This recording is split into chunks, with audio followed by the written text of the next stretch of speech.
কলেজের ছাত্রছাত্রীকে উচ্চ শিক্ষা দিয়ে অবশেষে পরীক্ষা দিয়ে বের হলো রায়ান এবং পারুল।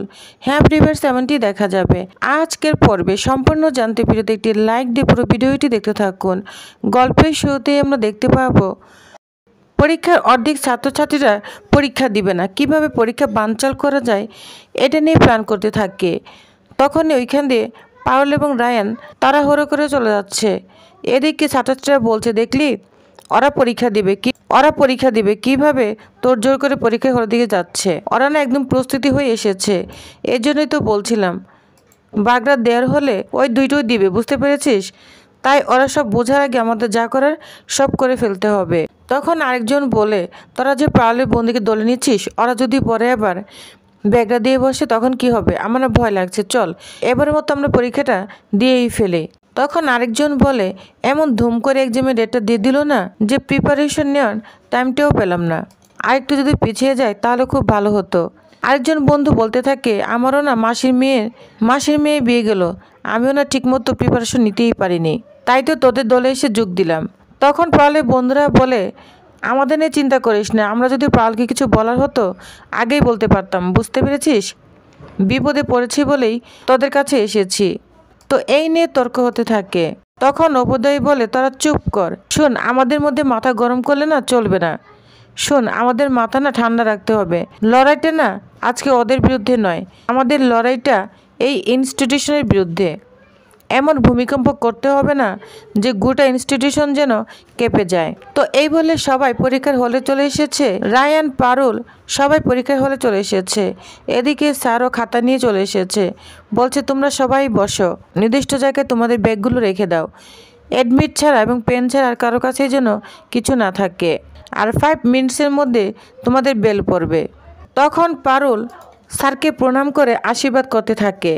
এদিকে রায়ানও পারলে দেখা দেখি স্যারকে প্রণাম করে আশীর্বাদ নিতে থাকে। তখন স্যার পালকে বলতে থাকে, তুমি অবশ্যই পারবে, এত কিছুর পরও যখন হল অবধি পৌঁছেছ অবশ্যই পারবে। তখন রায়ানকে বলে, রায়ান আমি শুনেছি সব কিছু তুমি যেভাবে হ্যান্ডেল করে পারুলকে ফিরে নিয়ে এসেছো, ওকে পরীক্ষার হল পর্যন্ত নিয়ে এসেছো। তোমার জন্য অনেক আশীর্বাদ রইল রায়ান, দুজনের জন্য খুব আশীর্বাদ রইল। এই বলে স্যার ওইখান থেকে চলে যায়। এদিকে ছিটে বসে পারুলকে রায়ান বলতে থাকে, 1 ফুটটা এক্সট্রা আশীর্বাদ না তোকে নিতে দিব না, বুঝতে পেরেছিস? তখন পারুল বলে, নাম্বারটা কিন্তু আমি 1 নম্বর এগিয়েই থাকবো, বুঝতে পেরেছিস তীরপিণ্ডে? এদিকে অন্য ছাত্রছাত্রীরা প্ল্যান করেই চলেছে কখন তাদের প্ল্যানটা সাকসেস হবে। অন্যদিকে পারুল তার মায়ের জন্য আশীর্বাদ করছে, বলছে, মা তুমি তো নেই, তুমি আমাকে আড়াল থেকে আমার জন্য দোয়া করো, আমি যেন পরীক্ষাটা ভালো করে দিতে পারি। এদিকে রায়ান তো বলছে, কি যে আশীর্বাদ করছে মনে মনে কে জানে। তখন রায়ান বলতে থাকে, দেবী মা আমি তোমাদের সবাইকেই প্রণাম জানাচ্ছি। আজ যেন এমন পরীক্ষা দিতে পারি একদম ধরাছোঁয়ার বাইরে যেন এগিয়ে যেতে পারি, আমি যেন পারুলকে হারাতে পারি ঠাকুর, আমার পেনে যেন মা সরস্বতী ভর করে। তো এটা বলে প্রার্থনা করতে থাকে রায়ান। অন্যদিকে স্যার সবাইকেই খাতা দিয়ে দিচ্ছে। তো রায়ান খাতা হাতে পেয়ে বলতে থাকে, জন্তু এবার না তুই দেখবি রায়ান বসু কি জিনিস। তখন পারুলও মনে মনে বলতে থাকে, এবার নে তীরপিণ্ডে, মন প্রাণ উজাড় করে পরীক্ষা দে, এখন থেকে শুরু হলো আমাদের দুজনের যুদ্ধ। তো পারুল রায়ানের দিকে তাকিয়ে মিটিমিটি হাসছে। রায়ান বলে, জন্তু হাসছে কেন? তার মানে সব পারবে, আমিও পারবো, আমাকে পারতেই হবে। এই বলে রায়ানও খাতা লেখা শুরু করে দেয়। তো পারুল এবং রায়ান খুব সুন্দর করে লিখতে থাকে। ঘন্টা না বাজতে বাজতেই তাদের পেজের দরকার হয়ে পড়ে। তো দুজনে স্যারের কাছে পেজ চাচ্ছে। অন্যান্য ছাত্রছাত্রীরা বলছে, কি ব্যাপার, আমাদের তো এখনো 1 পাতায় লেখা হলো না, ওদের পেজই শেষ হয়ে গিয়েছে। এই বলে সবাই পারুল এবং রায়ানের দিকে অবাক হয়ে তাকিয়ে আছে।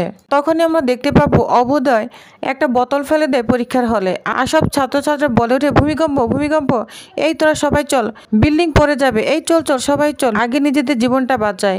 এই বলে সব ছাত্রছাত্রী চলে যায়। তখন রায়ানও বলে, পারুল চলায়, পরীক্ষা দিতে হবে না, চলায়, ভূমিকম্প হয়েছে। তখন পারুল স্যারকেও বলে, স্যার দাঁড়ান 1 মিনিট, কিচ্ছু হয় নাই। তখন স্যার বলে, কিছু হয়নি মানে? ভূমিকম্প হয়েছে।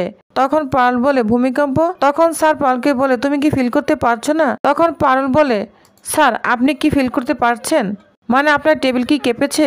তখন পারুল রায়ানকে বলে, তুই আর আমি তো একই বেঞ্চে পরীক্ষা দিচ্ছিলাম, তাহলে দিব্যি তো আমরা দুজন লিখছিলাম, আমাদের বেঞ্চ কি কোনো নাড়াচাড়া করেছিল? তুই কি ফিল করতে পেরেছিস? তখন বলে না। তখন পাল বলে স্যার স্যার কোনো ভূমিকম্প হয়নি। যদি ভূমিকম্প হতো আমরা তো সবাই আগে ফিল করতে পারতাম, আমাদের মাথাও ঘুরে যেত। কিন্তু আমি তো দিব্যি লিখছিলাম, অন্তত আমি কিছু ফিল করিনি। মানে এই ভূমিকম্পটাই প্ল্যান করা, সব কিছুই বদমাশটাই করেছে। বুঝতে পেরেছেন স্যার? আর বাকিরা তো প্যানিক হয়ে গিয়েছে, কিভাবে পরীক্ষাটা বানচাল করে দেওয়া যায়। যা শুনে স্যার তো অবাক হয়ে যায়। এদিকে ছাত্রছাত্রীরা যখন ভূমিকম্প বলে লাফালাফি করছিল তখন এইখানে প্রিন্সিপাল স্যার চলে আসে। প্রিন্সিপাল স্যার বলতে থাকে কোথায় ভূমিকম্প?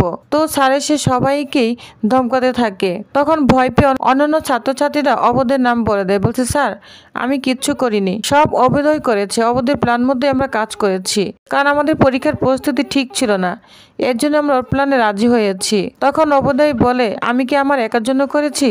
তোরা তো সবাই আমার পাশে ছিলি, তাহলে তোরা আমাকে কেস খাইয়ে দিলি। তখন এখানে পারুল এসে অবদয়কে একটা চর মারে, বলছে এটা কি ছেলে খেলা পেয়েছিস নাকি? আমরা সারা বছর ধরে খেটে পড়াশোনা করেছি, এক্সামের জন্য প্রিপারেশন নিয়েছি, আর তুই সে এক্সামটিকে বানচাল করার চেষ্টা করেছিস। তখন অন্যান্য ছাত্রছাত্রীকে বলে তোমরা পরিশ্রম করোনি, সেটা তোমাদের প্রবলেম। তোমরা পরিশ্রম করো নাই বলে বাকিরা যে পরিশ্রম করেনি তা তো নয়, তাই বলে পরীক্ষা বানচাল করার অধিকার তোমাদের কে দিয়েছে? তখন মোল্লার বলে রাইট, তোদের পরীক্ষা বানচাল করার অধিকার কে দিয়েছে? তখন পারুল বলে একটা মানুষের জীবনে এক্সাম কতটা ম্যাটার করে তোমরা জানো? মানুষ না মাইলের পর মাইল হেঁটে এসে পরীক্ষা দিচ্ছে শুধুমাত্র একটা রেজাল্ট পাবে বলে। ওদের সারা বছর পরিশ্রমের স্বীকৃতি এই এক্সাম। আমিও না এই নেরাগল থেকে বিরাট একটা স্বপ্ন নিয়ে সরে এসেছি, দিনের পর দিন প্রতিটা প্রতিকূলতার সাথে লড়াই করে চলেছি শুধুমাত্র এক্সামের দিকে তাকিয়ে। কারণ এটা শুধুমাত্র একটা এক্সাম নয়, এটা আমার নিজের আইডেন্টি পাওয়ার লড়াই, নিজের পরিচয় তৈরি করবার লড়াই। আর আমার সেই স্বপ্ন, সেই লড়াই তোমাদের মতো কয়েকটা খারাপ মানুষের জন্য নষ্ট হয়ে যাবে, সেটা তো আমি কিছুতেই হতে দিব না। তখন পারুলের বান্ধবী বলতে থাকে এই শুন, একদম উল্টাপাল্টা কথা বলবি না, বুঝতে পেরেছিস? আমরা এক্সামটা দিতে চাইনি কারণ আমাদের কোনো প্রিপারেশন ছিল না। তখন মল্লার বলে কেন? সিলেবাস তোদেরও যা আমাদেরও তাই, আমরা পারলে তুই পারবি না কেন? তখন রায়ন বলে শ্রীতমা শোন, এই যে পারুল 2 দিন আগে কিন্তু জেল থেকে বেরিয়েছে, ও তো অনেক এক্সকিউজ দিতেই পারতো, 1000টা এক্সকিউজ দিতে পারতো, ও কিন্তু কোনো এক্সকিউজ দেয়নি। বাট এক্সাম দেওয়ার জন্য দিনের পর দিন লড়াই করেছে, কয়েদে থেকেও লেখাপড়া করেছে, বুঝতে পেরেছিস? তখন পারুল বলে আমি যেদিন জানতে পারলাম যে আমি যাদের কাছে বড় হয়েছি তারা আমার বাবা মা নয়, আমার আসল মায়ের সঙ্গে আমার কোনোদিন দেখাই হয়নি, সে আর পৃথিবীতেই নেই, আমি কিন্তু সেদিনও বইয়ের মধ্যেই ছিলাম, প্রিপারেশন নিয়েছি, নিজেকে এক্সামের জন্য তৈরি করেছি, কারণ আমি ভেবেছিলাম এই রেজাল্ট দিয়ে আমি আমার মায়ের নাম উজ্জ্বল করব, তার গায়ে লাগা সব কালি মুছে ফেলবো। আর তোমরা সে এক্সামকে নষ্ট করছো। তখন প্রিন্সিপাল স্যার বলতে থাকে তোমাদের এক্সাম নিয়ে তো কিসের সমস্যা? সারা বছর ধরে যদি একটু একটু করে পড়াশোনা করতে না, তাহলে তোমরা কিছু না কিছু লিখতে পারতে। এই দেখো পারুল এবং রায়ান মরলার, ওরাও তো তোমাদের সঙ্গেই লেখাপড়া করছে, ফাংশন করছে, ঘুরতেও গিয়েছে, কিন্তু ওরা তো এক্সাম ঠিকই দিচ্ছে। তখন এক ছাত্রী বলতে থাকে শুধু আমাদেরকেই কেন বলছেন স্যার, পারুলের বন্ধুরাও তো এই ভূমিকম্পে ছিল। তখন পারুল শুনে অবাক হয়ে যায়। পারুল তখন সুমেদার কাছে গিয়ে বলে তোমরা কেন এটা করলে? তোমরা কেন এটা করলে? তোমরা পড়াশোনা করো নাই তা তো নয়, তোমরা যেটুকু লেখাপড়া করেছো ওইটুকু দিয়ে পরীক্ষা দিতে। তোমাদের বাবা মা কত পরিশ্রম করে, কত স্বপ্ন নিয়ে তোমাদের এই কলেজে পাঠায় ভালো একটা রেজাল্টের জন্য, আর তোমরা সেই পরীক্ষা নষ্ট করে দিতে যাচ্ছিলে। তখন প্রিন্সিপাল স্যার বলতে থাকে তোমাদের এই প্রশ্নেই পরীক্ষা দিতে হবে, যার শুনে সবাই তো ভয় পেয়ে যায়, তো সবাইকে বাধ্য করে পরীক্ষা হলে যেতে। তোর সবাই পরীক্ষা দিতে থাকে। পারুল এবং রায়নের পরীক্ষা খুব ভালো হয়, এর মধ্যে কিছু কিছু ছাত্রছাত্রীর পরীক্ষাও খুব ভালো হয়। তো সবাই পরীক্ষার হল থেকে বেরিয়ে পড়ে। এদিকে পারুল রায়নকে জিজ্ঞাসা করে কিরে কেমন পরীক্ষা দিলি? আমার সাথে একেবারে পাল্লা দিয়ে পেপার তো নিয়েছিস, তা কেমন হলো তোর পরীক্ষা? তখন রায়ন বলে রেজাল্ট বের হলেই বুঝতে পারবি। তখন পারুল বলে বেশ দেখা যাবে। তো ভিউয়ার্স, তাহলে আপনাদের কি মনে হয় এবার পরীক্ষায় কে ফার্স্ট হতে চলেছে, রায়ান না পারুল? তো জানতে অবশ্যই আমার সাথেই থাকুন। ধন্যবাদ।